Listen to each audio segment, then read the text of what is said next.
Let us now go further into the topics in linear regression. The first topic is to decide on the number of dominant variables.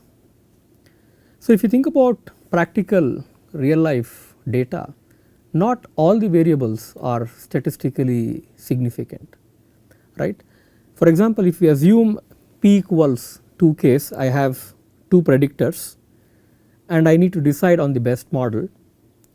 I have the following 2 power p possible choices. So, for p equals 2, let us see the situation. We have 4 choices. We can have a model with variable x1 alone, a model with variable x2 alone, a model with both x1 and x2, and possibly no variable. I mean, this is when there is no relationship between the variables and the response, right. So, D is typically not the usual case, but you can have possibilities with A, B and C. In general, if we have to optimize over the model selection problem, right, we have to work with these 2 power choices. Among all these models, we have to choose the model that is the best, and the choice of the model can again stem from various information theoretic criteria such as the Bayesian information theoretic criteria or the Akaike information criteria, etc. So, we will not discuss all these details, but at least you should be aware that the model selection problem itself is an important issue in statistics. Now, how do we choose these models from practical heuristics? So, we have different selection criterion. The first would be the forward selection criterion. So, in this selection process, we start with a null model, that is, we do not have any variables, and we fit p simple linear regressions. And when I mean simple linear regression, it is the one variable case. So, we fit p simple linear regressions and add to this null model the variable that gives the least residual square sum. So, whichever gives the least residual square sum among all these p simple linear regression models, I take that variable and add to this null model. Then to proceed further, I go with the 2 variable model case and add that variable with the lowest residual square sum over the new 2 variable model. So, among all these 2 variable models that I add over the one variable model case that I optimized, I do this optimization over the new 2 variable model case, and I do this process sequentially as I add these variables that eventually contributes to the least residual square sum at every step. Now, the same idea can be thought about in the backward selection process. So, in the backward selection process, we can proceed with all the variables to start with. So, this is exactly opposite of the forward selection process, where we started with a null model. Here we start with all the variables and then we remove the variable which is least statistically significant. That is, we measure the error, and using that error we can figure out which variable to peel, and this process is done sequentially, iteratively, by peeling off the variables till we reach the model that we think is the best under a certain criterion, right. And mixed approaches are also possible. We can do forward and backward selection process together and iteratively, and we can figure out how to optimize the step. Now, having discussed the basic heuristics, I think it is important for us to stop and ponder about how the visualization can be done in a 2 variable case, over a 2 variable case, and this visualization can help us understand the geometry of the problem, particularly when we think about p variables, it is not easy to sketch a graph and visualize the geometry. So, therefore, if we think about the geometry in 1D for a one variable case and then for a two variable case or a plane, it is easy for us to visualize how things work. So, imagine that you have variables x1 and x2, these are our predictor variables, and we have a quantitative response which is y. So, y is our response and x1 and x2 are variables. Now, over all choices in the x1 x2 plane, y is observed, right. If you have data, if it is continuous data, you will have overall choices. Now, y is observed and we need to figure out the optimal parameters of the plane that fits these observations. So, basically these red sticks are essentially indicating a y in response to x1 and x2, and I have discretized the grid x1 x2 plane, and over every point that corresponds to the tuple x1 x2 I have a y. So, given these observations, the goal would be to fit the optimal parameters for the equation of the plane that matches the observations. And what is the matching criterion? It can be the residual square sum, or it can be an ML estimate, or whatever the criterion that we would like to adopt. Now, there are other variants of the linear regression problem. One variation is using indication variables. Let us see this example, right. So, xi is an indication variable. In this case I have chosen, it is indicating 1 if the ith person has IQ greater than 160 and 0 otherwise. Let us say there is a Mensa test for figuring out high IQ individuals, and maybe given this indication, can we predict their performance in their future roles? Maybe can they be extraordinary Nobel laureates, and maybe that is an indication yi, right. This is an example. So, we can use such variables as predictors in the regression equation. Say if I have yi is alpha naught plus alpha 1 xi plus epsilon I. So, this is my linear regression model. Xi here is the indication variable,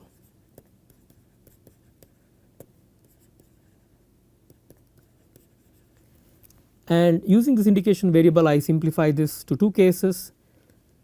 Going by the example that I have here, it is alpha naught plus alpha 1 plus epsilon I if I belongs to IQ level which is greater than 160, and it is alpha naught plus epsilon I otherwise. So, this is one variation that you can bring into the model using indication variables. You can have not just one level, you can have many indication variables, multiple levels, and you can formulate exactly using the same setup. There are other extensions to linear models.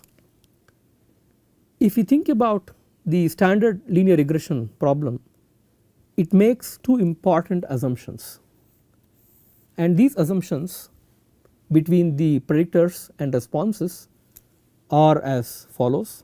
One is the additive assumption. What it means is the effect of change in predicting xi on y is independent of the rest of xj's, which is not I. That means the effect of xi on y is independent of other variables which is not xi, right. That is the additive assumption. The other assumption is the linearity assumption, which means the change in response to one unit, change in xi is constant regardless of xi, right. It is easier to see this when we write down the equations. Now, The question is, can we relax this assumption, this additive assumption, by including interaction terms. So, let us see through this through equations and we can understand it much better. Suppose y, which is the quantitative response, is equal to alpha naught plus alpha 1 x1 plus alpha 2 x2 plus epsilon. So, here 1 unit change in x1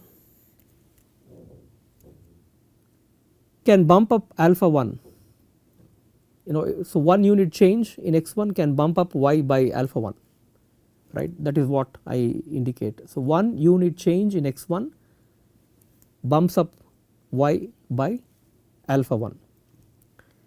Now, if we want to relax this assumption by including interaction terms, so let us formulate the mathematical model towards this.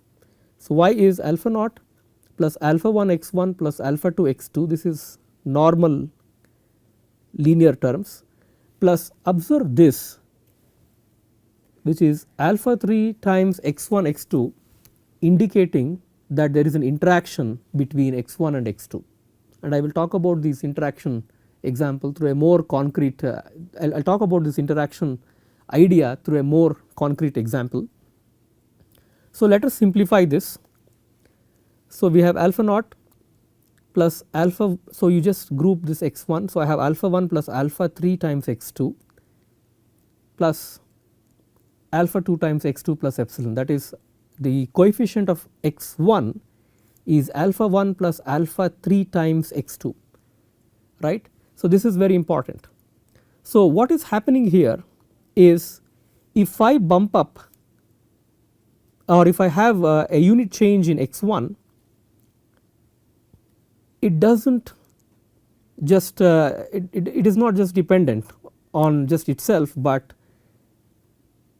there is an influence of x2 on x1, right. The effect of x1 on y is no longer constant like in this term. Here if I bump up x1 by 1 unit, I have a change in y by alpha 1 units. In this case, because of the interactions, adjusting x2 influences x1 on y, which is very important, that is happening because of this term, which is no longer constant, but which depends on x2, right. So, we will see this through a very concrete example. Let us imagine we have an assembly line in a manufacturing unit. Let our variables be x1 and x2. x1 stands for the number of production lines, x2 stands for the number of workers, and y is the number of units manufactured. Now, it is commonsensical that if you do not have any workers, that is if x2 is 0, increasing the number of production lines will not yield the units to be manufactured unless you have bots. Even bots I would say are workers. So, right. So, increasing x1 will not yield y. So, there is an interaction here. So, the number of units manufactured is alpha naught times number of production lines plus alpha 2 times number of workers plus alpha 3 times the interaction between the number of production lines and the workers. So, this is a very concrete example that can illustrate this equation that I wrote earlier in this model form. So, these are some of the important variations one can think of, like including indicator functions and interactions or nonlinear interactions. Okay. Now, this does not stop here. One can think about nonlinearities with respect to a single variable itself. A good example is from our basic equation in physics, the displacement s is ut plus half at square. If u is the constant initial velocity and a is the acceleration which is constant, the displacement is a quadratic function. It has a term t, also a term t square. But let us see in the context of regression, because we are interested in prediction, right. Given time, can we predict the displacement? This is the kind of question that we can ask. Can we use linear regression model ideas? So what we do is we want to express this in the form that we are comfortable with. So let us make a general supposition here. Let y be alpha naught plus alpha 1 x plus alpha 2 x square. This is for an example. Now we will indicate x1 to be x. So this is variable x1 to be x, and we formulate variable x2 to be x square. Now what we have here, let me call this equation 1 small, let me call this equation small 1 numerical 1. This will give us alpha naught plus alpha 1 x1 plus alpha 2 x2 plus noise, if we add noise here again. Now this is Roman 1, right. Now this is exactly like the multiple variable linear regression model, because we have variables x1 and x2, and the same problem which is now, which was in the quadratic form, is transformed to a 2 variable linear regression problem. So we can think about such transformations, and we can use the same package that we have for linear regression to solve these kind of problems. So with all this, we have some practical issues to consider, and I will mention these qualitatively because we can go on for an entire semester discussing these models. So the first consideration is to model nonlinear relationships between variables and the quantitative response. Errors can be correlated, we will have to deal with these correlations. We can have outliers, this is an important aspect.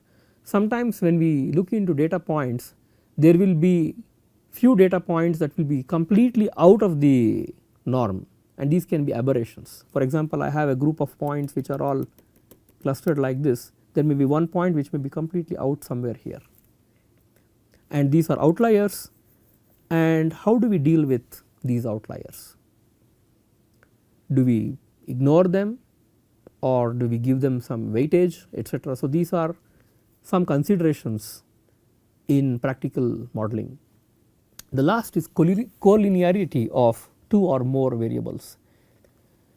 So we assume that the variables are not linearly related, but what if the pH depends upon the ambient temperature for some reason, or the moisture in the soil depends upon the ambient temperature? There is a linear relationship, or there is some collinearity amongst the variables. So these are some other considerations that we need to look into when we have to consider these models so that they are robust, because we can't rely on saying that the variables are independent and then we can deal with these variables independently towards predicting the responses, because we will need to tackle these collinearity aspects towards better prediction, right. So these are some practical considerations, and I will leave the interested student to look into textbooks in statistics or statistical models to further understanding, further his understanding or her understanding on these linear regression models. So with this I will conclude this topic, and we will talk about logistic regression, and we will consider some of the maximum likelihood aspects for the linear regression problem towards later part of the study.